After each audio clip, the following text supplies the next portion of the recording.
Falenderoj popullin e Dibrës për mbështetjen masive që më bëri mua për besimin që pat tek unë si kryebashkiak i ardhshëm i Dibrës tashmë i fituar. A e prisnin këtë mbështetje kaq të madhe? E prisnim mbështetjen po jo kaq të madhe, fal besimit dhe mbështetjes popullore, unë dola një kandidaturë fituese me shumicë bindëse.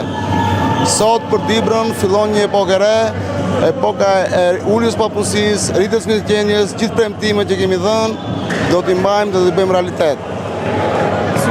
Faleminderit. Do të mbahet mend edhe pas disa vitesh ndoshta kur të kandidoni për një tjetër mandat.